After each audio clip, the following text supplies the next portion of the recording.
ಹುಟ್ಟುಹಬ್ಬ ನಾನು ಪ್ರತಿ ವರ್ಷ ಇದು 31ನೇ ವರ್ಷ ಇಲ್ಲಿ ನಾನು ಗುರುಕುಲದಲ್ಲಿ ಹುಟ್ಟುಹಬ್ಬ ಆಚರಿಸ್ಕೊಂತ ಇದ್ದೀನಿ. 1994ನೇ ಇಸ್ವಿಯಿಂದ ನಾನು ಇಲ್ಲಿ ಹುಟ್ಟುಹಬ್ಬ ಆಚರಿಸ್ಕೊಂತ ಇದ್ದೀನಿ. ಯಾಕೆಂದ್ರೆ ಎಲ್ಲರೂ ಅಲ್ಲಿ ಇವತ್ತು ನನಗೆ ಇಲ್ಲಿ ಗುರುಕುಲದಲ್ಲಿ ಆಚರಿಸ್ಕೊಂಡು ಬಂದಿದ್ದೀನಿ. ಹಾಗೂ ಎಲ್ಲ ಇಲ್ಲಿ ಮಕ್ಕಳಿಗೂ ಒಳ್ಳೇದಾಗ್ಲಿ, ಮುಂದಿನ ಅವ್ರಿಗೆ ಅವರ ಭವಿಷ್ಯ ತುಂಬಾ ಚೆನ್ನಾಗಿರ್ಲಿ ಅಂತ ನಿಮ್ಮ ಮೂಲಕ ಹೇಳ್ತೀನಿ.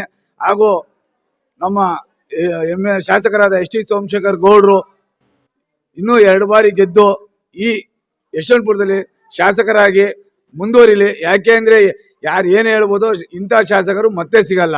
ಅವರು ಆಫೀಸ್ ಬಂದರೆ ಎಲ್ಲ ಮೆಸೇಜ್ ಹಾಕ್ತಾರೆ ಶಾಸಕರಿದ್ದಾರೆ ಅಂತ. ಹಾಗೂ ಶಾಸಕರ ಕಚೇರಿಗೆ ಹೋಗಿ ನೀವು ಹೋಗಿ ಏನೇ ಒಂದು ಕೇಳಿ, ನೀವು ಎಲ್ಲಿಂದ ಬಂದಿದ್ದೀರಿ, ಯಾವ ಏರಿಯಾ, ಯಾವ ಇದು ಪಕ್ಷ, ಏನು ಕೇಳಲ್ಲ. ಅವ್ರಿಗೆ ಸಹಾಯ ಮಾಡುವಂಥ ಗುಣ ಇರುವಂಥ ವ್ಯಕ್ತಿ ನಮ್ಮ ಎಸ್ ಟಿ ಸೋಮಶೇಖರ್ ಗೌಡ್ರು. ಅವ್ರಿಗೂ ಅವ್ರ ಕುಟುಂಬಕ್ಕೂ ತಾಯಿ ಚಾಮುಂಡೇಶ್ವರಿ ಆಯುಷು ಆರೋಗ್ಯ ಕೊಟ್ಟು ಕಾಪಾಡಲಿ ಅಂತ ನಿಮ್ಮೆಲ್ಲರ ಮುಖಾಂತರ ಕೇಳ್ಕೊತೀನಿ. ಹಾಗೂ ಇವತ್ತು ನನ್ನೆಲ್ಲ ಸ್ನೇಹಿತರು ಸೇರಿಕೊಂಡು ಈ ಹುಟ್ಟುಹಬ್ಬನ ಆಚರಿಸ್ತಾ ಇದ್ದಾರೆ. ಅವ್ರಿಗೂ ನಿಮ್ಮೆಲ್ಲರ ಪರವಾಗಿ ನಮ್ಮ ಕೆಂಗೇರಿ ಕೋಟೆ ಹಾಗೂ ಕೆಂಗೇರಿ ಭಾಗದ ಬಂಡೆಮಠ ಭಾಗದ ಎಲ್ಲರಿಗೂ ಶುಭಾಶಯಗಳು ಕೋರ್ತೀನಿ. ಎಲ್ಲರಿಗೂ ಒಳ್ಳೆಯದಾಗಲಿ. ವರ್ಷದ ಹುಟ್ಟುಹಬ್ಬದ ಆರ್ಥಿಕ ಶುಭಾಶಯಗಳು ನಮ್ಮ ಹರೀಶ್ ಅವ್ರಿಗೆ.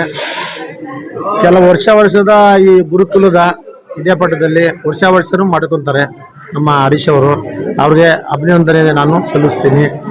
ಅದೇ ಥರ ಇನ್ನು ವರ್ಷದ ಅದೇ ಥರ ಮಾಡಲಿ, ಬಡವರಿಗೆಲ್ಲ ಊಟ ಹಾಕಲಿ, ಇದೇ ಥರ ಇನ್ನೂ ಹಲವಾರು ಬಡವ್ರಿಗೆ ಊಟ ಹಾಕಲಿ ಅಂತ ಕೇಳ್ಕೊತೀನಿ. ಹಂಗೆ ಇನ್ನು ಕಾರ್ಪೊರೇಟರ್ ನಿಲ್ಲಬೇಕು ಅಂತ ಇದ್ದಾರೆ, ಅವ್ರು ನಿಲ್ಲಿ ಗೆಲ್ಲಿ ಯಶಸ್ವಿ ಆಗಲಿ. ಇದೇ ಥರ ಹಲವಾರು ಮಕ್ಕಳುಗಳಿಗೆ ಯಶಸ್ಸು ಕೊಡಲಿ.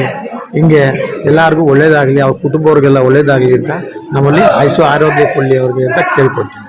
ಹುಟ್ಟುಹಬ್ಬದ ಶುಭಾಶಯಗಳು ಶ್ರೀ ಹರೀಶ್ ಕುಮಾರ್ ಕೇಬಲ್ ಅವರಿಗೆ. ಇವರಿಗೆ ದೇವರು ಆಯುಸ್ಸು ಆರೋಗ್ಯ ಐಶ್ವರ್ಯ ಎಲ್ಲ ಕೊಟ್ಟು ಕಾಪಾಡಲಿ. ಹಾಗೆ ಈಗ ಜನಕಡೆಯಿಂದ ಎಲ್ಲ ಜನತೆಗಳಿಂದ ಎಲ್ಲರಿಗೂ ಅಭಿನಂದನೆಗಳನ್ನು ತಿಳಿಸುತ್ತೇವೆ. ಇವರಿಗೆ ಒಳ್ಳೇದಾಗಲಿ.